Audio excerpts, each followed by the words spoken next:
Oh man, this is going to be a painful video.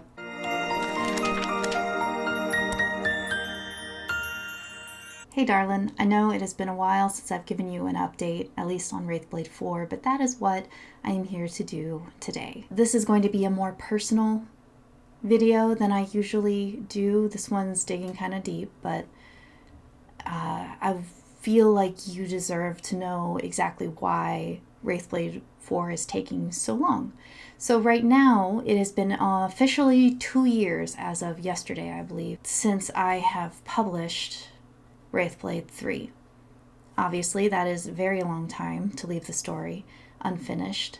And I just want to express my immense gratitude that you've been so patient with me. And I know that it's not fun when your author leaves a massive cliffhanger like that and then just kind of fucks off for 2 years. So again, I am sorry about that. But here I'm about to explain why, and also to explain where we're going to go from here and just some updates on this story in general. If you see me looking down here, I have some notes just to make sure I cover everything, so that's why. Now, what you may or may not know about me is I actually got divorced in 2024. It was a very difficult time. It was very painful. The events leading up to the divorce were intense, to say the least. And it was a very messy, very bad, very painful divorce. Unfortunately, my ex-husband was very much a part of the Wraithblade world. He helped me build backstories. He helped me build the magic system. He was involved in the reagent concept. We brainstormed so much of the story that he became not integral, but he became a part of the world, and writing it made me think so often of him. As a result of that, obviously, the divorce made it very difficult for me to continue writing Wraithblade. And so Wraithblade 4 has unfortunately been on the back burner for quite some time as I healed from that incredibly traumatic experience. Because it wasn't just the divorce, there was actually an incident on top of that. I shouldn't say an incident, there was a long-term trauma that was going on. And then on top of that, in 2023, I had 2 near-death experiences. One of them during heart surgery, and one where I ended up hemorrhaging in the ER. It was a very, very scary time. It was a very, very dangerous time. And on top of all of that, there was a person very, very near and dear to me had a lot of mental health issues that were impacting the rest of the family. So as you can tell, it's still painful for me to talk about, but at least I can talk about it without crying. So, victory. So here is the emotional reality that we're facing right now. This whole divorce situation, this whole mental health episode with somebody really close to me, it really changed the relationship to my manuscript. It changed my relationship to the story and the world of Wraithblade. And because of that, it has made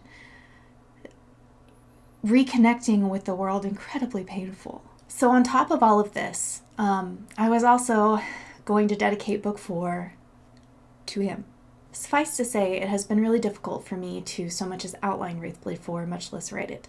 And while I have made progress on it, I have been slowly chipping away at it, it has been a slow go.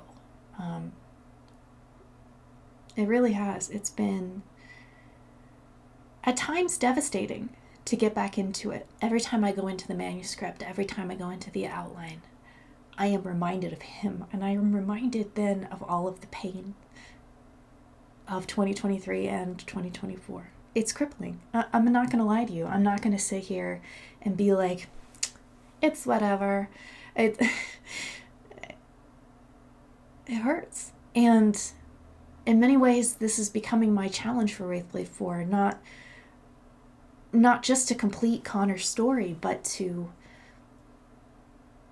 finish that chapter of my life. And when you spend 16 years with someone, it's very difficult to just get over it. So, as a result,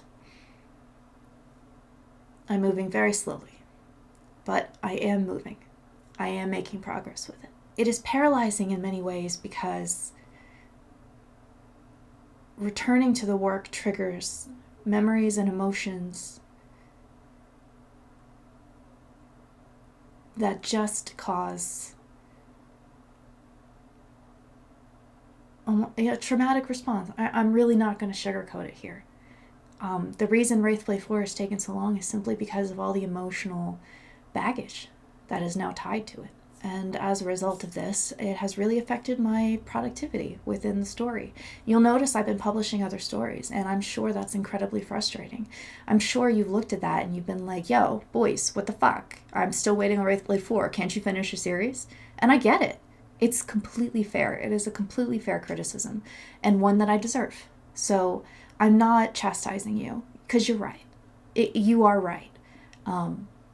Making you wait 2 years, I think by the time this publishes, it'll be 3 years. It's not fair to you at all. And I just want you to know that I am going to finish this series, and I'm not going to make you wait forever for it. That said, there's a lot of internal conflict between honoring the soul of the story and the series and Connor and Quinn and Xander and everyone within the world that I've grown to love so much. On one hand, it's really disheartening to be away from that story for so long, because it was a part of my life for 5 years. I started writing that in 2019. To see it unfinished is kind of painful, which just creates this dichotomy of hurry up and finish it and ouch, So I've been trying to think about, how can I retake ownership of this story and truly separate it from the influence that he had over it and turn it into mine. I think my publisher put it best, so I'm actually just going to read his comment about this. With time, reflection, and focus on the concept, I think it's very possible to separate the two to the point of being able to drive Connor without needing the same brand of gas you've been using. Connor is not your ex. Connor kills. Connor is cool. Connor is badass. If you give yourself the time, space, and deliberate reflection, I think you can come to the conclusion that influence is not the same as a reflection, and that you built a likable character using some likable pieces of an idea and a person, but assembled it in your own unique way. And in doing so, you make that character and that world wholly your own to do with as you see fit. And he's right. I'm really pivoting in the way I look at Wraithblade to address it like that, to address it in that way. As painful as it still is, I am healing as I go through it. It's remarkably healing to look at it this way instead of the way I was looking at it, which was, not pity me, but it was definitely not empowered. And I can own that. I can acknowledge that. I was so lost in my grief and the pain of everything that happened that I lost sight of my own power. With that in mind, I am reworking and reframing my approach to Wraithblade 4. It has so much heart and so much life and so much meaning in it. There's so much of me in Wraithblade. I have really poured my soul into that story, and in a way I've told you so much about myself through the characters, through their struggles, through their wins and their experiences. And more importantly, I hope it has touched you and helped you grow and helped you heal and helped you find your way in dark times. That's what's most important to me. I am very blessed to have an incredible team of editors, beta readers, and in general readers on Patreon and in my life and my personal life who have helped me to transform this story into even more than I could have ever dreamed it was becoming. They have all been so supportive through this. They've been riding my ass about getting it done, which is very deserved. And I am not mad about that at all.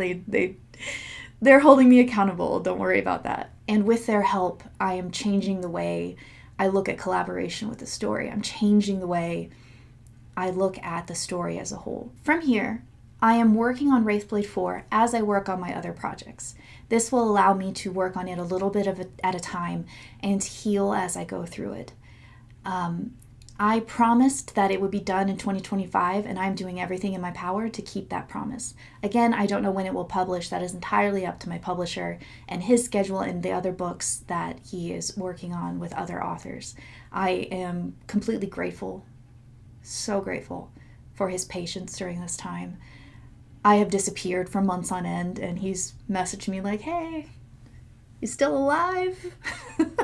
And he's been so kind and just so patient with me. And I, of course, am not going to elbow my way in and be like, publish my book next. It's going to be completely up to him. And he's been so flexible with me. And so I ask that you and I both be flexible with him and honor his current schedule too. I know this is probably a heavier update than you were expecting. You probably saw the title and you're like, scores, she's finally working on it.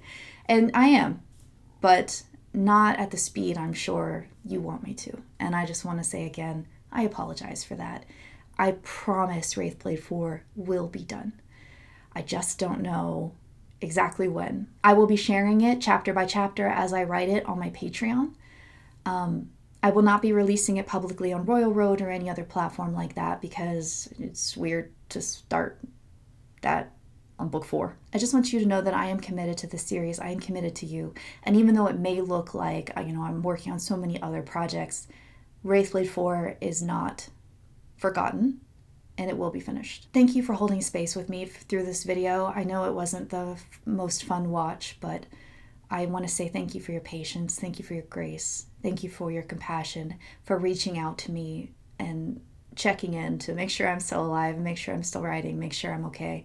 I just want you to know that I am so grateful for you, and I'm so grateful you're on this journey with me. I truly appreciate you. I couldn't do this job without you. It means the world to me that I can make things up for a living and speak to your soul and speak to your heart and entertain you. It is truly an honor to be your storyteller. With that, I'm going to dive back into the writing cave and start knocking out some chapters. I hope that in the meantime you enjoy reading Blood Reaper, which is my first lit RPG ever. And when you read the opening letter for Blood Reaper, you will understand why it is so important to me in my healing journey. Editing Boyce here. So I figured I would go ahead and read you the opening note from Blood Reaper so that you can get an idea for exactly what I said here is why is this so important to me. Dear future victim of my imagination. So here's the deal. 2023 tried to kill me twice. Instead of seeking therapy like a responsible adult, I decided to create a crunchy lit RPG world where Maureen becomes a vampire and has to beat the shit out of everyone to survive. You are welcome. That said, I'm not here to preach to you. Live your life the way you want to live it. This isn't some emotional trauma dump or lecture hall. Quite the opposite, in fact. Blood Reaper has only one underlying theme. If you want anything in this world, you have to fight for it. This is a tale of blood, perseverance, and the fundamental human struggle to survive, which, coincidentally, is my motto for Black Friday shopping. This isn't your cozy fantasy where the chosen one finds a magic sword and saves the day with the power of friendship or whatever. This is what happens when that chosen one gets eaten right out the gate, and we follow the vampire who did the eating. If you're looking for noble heroes who always do the right thing, you took a wrong turn in Narnia. This is a dark alley where the really sketchy stuff happens and good decisions go to die. Blood Reaper crawled its way out of my brain like a vengeful phoenix with anger management issues and access to the nuclear launch codes. There's blood. There's gore. There's enough cursing to make Gordon Ramsay say, maybe tone it down a bit. And if I stub my toe, your favorite character might have an unfortunate encounter with gravity. Or dragons. Or gravity and dragons. My morning coffee has more plot armor than these people. Welcome to Blood Reaper, where an isekai marine learns that becoming a vampire isn't covered by VA benefits. Therapy is expensive, but violence is free, and this is what happens when character development requires a body count. With love from my suspiciously unsupervised imagination. Boyce. And also, Oakthorn has been really fun. It's just been really lighthearted. I was trying a different style with it, and I don't know that I'm going to continue that style, but it was really fun to write it for that series and try something a little more lighthearted and heist-driven. That was really fun to write. So you can read those on Royal Road. They're not going to be published, I think, until the fall, so you have a little bit of time to read those. And now that I'm rambling, I think that is everything I wanted to tell you. So just know that I adore you. I am so grateful for you. I appreciate you so much. And thank you again for being so patient with me through what I know must be a massive annoyance for you. So appreciate you.